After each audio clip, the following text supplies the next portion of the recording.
Hutan bagi masyarakat adat suku Anak Dalam merupakan suatu kawasan yang memiliki fungsi sangat penting, baik fungsi secara jasmani, secara sosial, maupun secara spiritual. Hutan adalah tempat bernaung, mencari makan, bermasyarakat, dan tempat beragama. Bahkan, masyarakat adat suku Anak Dalam memiliki hutan keramat yang dipercaya sebagai tempat bersemayam segala macam makhluk gaib dan dewa, selain sebagai tempat memenuhi kebutuhan pangan dan tempat tinggal tadi tentunya. Suku Anak Dalam memiliki kearifan lokal tersendiri dalam memanfaatkan hutan secara berkesinambungan yang diturunkan dari generasi ke generasi.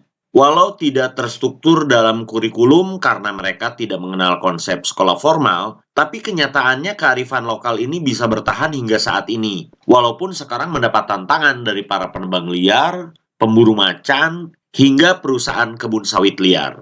Wikipedia, pengetahuan dalam tabel, bagan, dan gambar. Sobat Kike, suku Anak Dalam mendiami Taman Nasional Bukit 12 di Provinsi Jambi. Mengenal siklus dalam memanfaatkan hutan. Mereka adalah peladang berpindah. Suku Anak Dalam membuka hutan, atau rimbo dalam bahasa mereka, untuk dibuat ladang. Dalam mengeksploitasi lahan sebagai ladang, mereka pun tidak sembarangan. Ladang itu diolah dalam 8 tahap, yaitu pembersihan lahan dan semak belukar dan akar-akar pohon. Tahap ini dinamakan mancah. Yang kedua, tahap mematikan akar belukar dan pohon. Tahap ini dinamakan metiko ukor. Tahap ketiga adalah penebangan belukar yang telah kering akibat tahap metiko ukor. Tahap ini dinamakan nobong. Keempat adalah penebangan pohon kering akibat tahap metiko ukor, dinamakan ngengong totobongon. Tahap kelima adalah membakar bekas semak, pohon, dan akar yang telah kering akibat 4 tahap pertama. Tahap ini dinamakan bekor.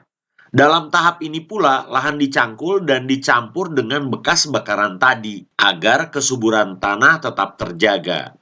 Yang keenam, tahap penanaman yang dimulai dengan menugal, yaitu melubangi tanah untuk ditanami benih tanaman pokok dan tanaman pendamping. Selanjutnya, tahap ketujuh adalah perawatan. Lalu yang kedelapan, tahap terakhir adalah memanen, atau dalam bahasa mereka, manen. Sobat Kike, lahan ladang ini akan dimanfaatkan selama beberapa musim. Ladang itu tidak selamanya dieksploitasi sebagai ladang. Ladang akan ditinggalkan ketika sudah tidak produktif atau saat ada duka cita yang mereka sebut melangun. Ketika ada lahan bekas ladang yang sudah lama ditinggalkan, tapi masih menghasilkan bahan pokok, lahan itu mereka sebut sebagai sesap. Nah, ini tahap yang kedua. Setelah dari, tahap yang ketiga ya, dari suatu lahan yaitu rimbo atau hutan, lalu yang kedua lahan itu dijadikan ladang, dan ini yang ketiga adalah sesap. Lama-kelamaan sesap ini berubah menjadi lahan belukor, yaitu lahan yang sudah tidak menghasilkan bahan pangan pokok, tetapi masih menghasilkan buah-buahan. Lahan belukor lalu berubah menjadi benuaron, suatu lahan penghasil kayu dan sedikit buah. Setelah beberapa lama, benuaron ini berubah kembali menjadi rimbo, ketika pohon di sana menjadi semakin tua dan besar. Sobat Kike, ada nilai-nilai yang bisa kita jadikan pelajaran dari sistem perladangan suku Anak Dalam ini. Kita bisa belajar nilai kesinambungan dalam pemanfaatan hutan, nilai pemeliharaan lingkungan, dan tentunya nilai gotong royong. Selain spiritual, yaitu tidak membuat marah dewa atau makhluk gaib penunggu hutan. Untuk konteks Indonesia modern, Undang-Undang Nomor 41 Tahun 1999 tentang Kehutanan adalah fondasi yang baik. Nah, Sobat Kike, sekian, terima kasih, dan hatur thank you.